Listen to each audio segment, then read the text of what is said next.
There was a photo of me. I was in my apartment, I was on my couch, and I had no idea anyone was watching. I found my neighbor's phone. I wish I never looked inside. There was a photo of me. I was in my apartment, I was on my couch, and I had no idea anyone was watching. I found my neighbor's phone. I wish I never looked inside. I've been staring at this blank text box for 3 days trying to figure out how to write this. Every time I start, I delete it, but people keep telling me to get it out, so here we go. This is long, I'm sorry. But if you live alone, especially if you're a woman, please read the whole thing. My name doesn't matter. I'm 26. I live in a mid-sized city in the Midwest in one of those newer apartment complexes that tries really hard to feel like a community. Rooftop lounge, dog washing station, a little fake grass area they call the Green. You know the type, the kind of place where you feel safe because it looks expensive and clean.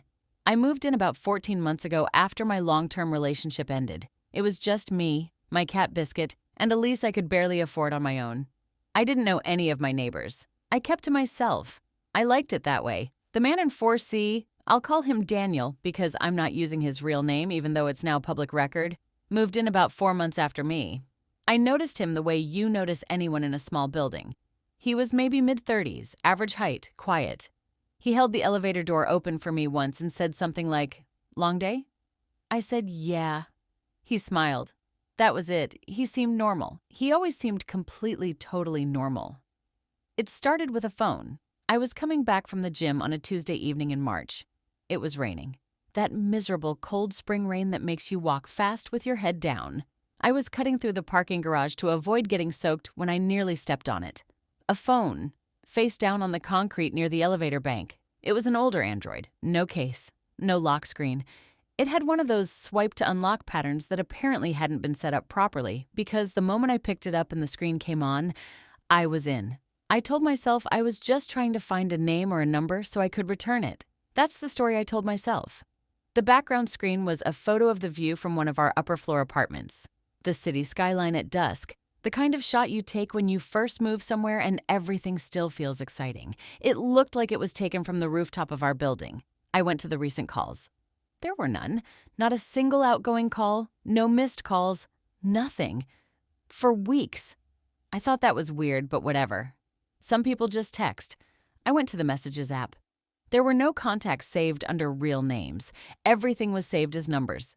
Just strings of digits, but some of the most recent texts had previews I could see without opening them. One said, "Same time, blue coat." Another, "She parks on level 2. I felt something cold move through me that had nothing to do with the rain. I should have stopped. I know I should have stopped. Instead, I opened the Photos app.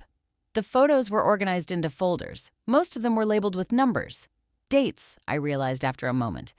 The most recent folder was from the past 2 weeks. I opened it. There were 47 photos in that folder. They were all taken in our building. The parking garage, the lobby, the mailroom, the laundry room, the hallway on my floor. They were all of women, not posed photos. These were taken from a distance, clearly without the subjects knowing. A woman waiting for the elevator. A woman checking her mail. A woman loading laundry into a machine, back turned. A woman walking to her car with groceries. I kept scrolling and my hands started shaking so bad I almost dropped the phone again. There was a photo of me. I was at the mailboxes. I was wearing the gray hoodie I'd had on the week before. I was looking down at a package. I had no idea anyone was there. There was another one of me. In the parking garage, getting into my car. There was a third one of me. And this one made me sit down on the cold concrete floor of that garage, taken through what I can only describe as a crack, like through a partially open door. I was in my apartment. I was on my couch. The angle was from the direction of my front door that I locked every night. My front door with the little peephole I never once looked through because I felt safe in my building. Someone had been watching me through my own peephole, from the outside, in the dark, while I sat on my couch, thinking I was alone. I called the police from the parking garage. I didn't go back to my apartment. I sat in my car with the doors locked and called 911. They sent 2 officers. I showed them the phone. I watched their faces change. One of them made a call. Within 40 minutes, there were 4 officers in the building. It took them less than 2 hours to identify Daniel from 4C. Here's what the detective told me later, pieced together from the investigation. Daniel had been doing this for it. Here's what the detective told me later, pieced together from the investigation. Daniel had been doing this for at least 8 months. The folders went back that far. There were photos of 11 women in that building, all taken without their knowledge. He had what they described as a log, a notes app where he'd written down apartment numbers, car descriptions, schedules, what time certain women left for work, what time they came home, whether they had regular visitors. He had written down that I usually got home between 6 and 6:30 p.m., that I had a cat, that I lived alone. They arrested him that night. He was in his apartment. When they knocked, he answered the door in his pajamas and apparently said, "I figured this was coming." He had prior incidents in 2 other cities, nothing that led to charges, complaints that were investigated and dropped, a restraining order from a woman in another state. He had moved 4 times in 6 years, each time to a new apartment building, always mid-size, always the kind of place with a rooftop and a dog washing station and a little fake grass area they call something like the green. The kind of place where you feel safe because it looks expensive and clean. Here's what I want you to take from this, because I'm not telling this story for sympathy. I'm telling it because it changed the way I think about a few things. 1. If you find a phone in a shared space and something feels off, you don't have to be a hero about returning it. Call the non-emergency police line first. Let them figure it out. 2. Peephole covers exist. They're $8 on Amazon. I now have one. A peephole only works as a safety feature if it works both ways, and a determined person can look through it from the outside just as easily as you can look through it from the inside.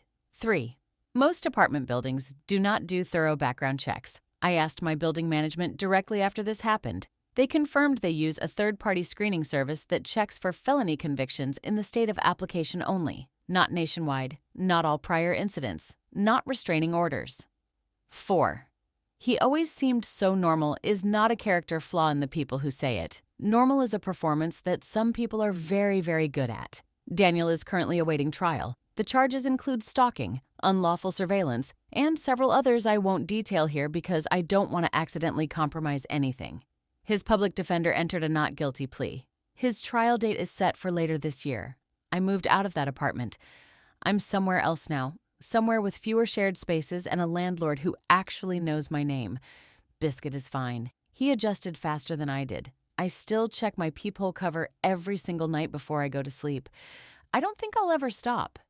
Thank you for the responses. I'm not going to reply to individual comments, but I did read them all. To the people saying I'm lying or exaggerating, I genuinely hope you never understand why I'm not. To everyone else, lock your doors. Not just because of strangers, because of the people who already learned your schedule.